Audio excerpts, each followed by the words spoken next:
Evening snack ఏమైనా చేయొచ్చు కదా. ఏం చేయను? పల్లి చాట్ చేస్తావా? Okay okay.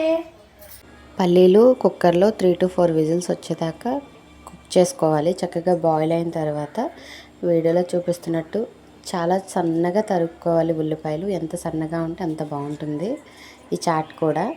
ఒక ఉల్లిపాయ, చిన్న టమాటో, అలాగే కొంచెం కొత్తిమీర తీసుకున్నాను. వీటిని చాప్ చేసి పక్కన పెట్టేసుకోవాలి. అలా సాయంత్రం మనకి ఏదైనా పుల్ల పుల్లగా చక్కగా కారం కారంగా తినాలనిపిస్తే ఈ చాట్ చేసుకుంటే చాలా బాగుంటుంది. చాలా టేస్టీగా ఉంటుందన్నమాట. ఇప్పుడు పల్లీలని ఒక బౌల్లోకి తీసేసుకొని అందులో ఈ తురుముకున్నవన్నీ కూడా యాడ్ చేసేసుకోవాలి.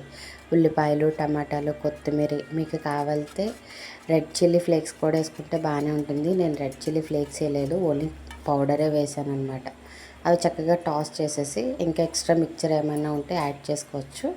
నేను ఒక 2 స్పూన్స్ వేసాను. తర్వాత కొంచెం సాల్ట్, కొంచెం రెడ్ చిల్లీ పౌడర్ యాడ్ చేశాను. తర్వాత చాట్ మసాలాని యాడ్ చేసుకోవచ్చు, లేకపోతే మ్యాగీ మసాలా అయినా యాడ్ చేసుకోవచ్చు. ఒక హాఫ్ లెమన్ అయితే స్క్వీజ్ చేశాను అనమాట, టేస్ట్కి సరిపడినంత. చాలా బాగుంది టేస్ట్ అయితే. అలా సాయంత్రం వేళ సరదాగా టీతో కానీ లేకపోతే కాఫీతో కానీ మంచి కాంబినేషన్ అనమాట. చాలా బాగుంది. అత్త చాట్ రెడీ అయిందా? రెడీ. నాకు స్పూన్ తినిపివా? ఓకే. సూపర్ ఉంది. చాలా సింపుల్గా చాలా హెల్తీగా చేసుకోవచ్చు. మీరు ట్రై చేయండి. నచ్చితే లైక్ చేయండి. Thank you. Bye bye.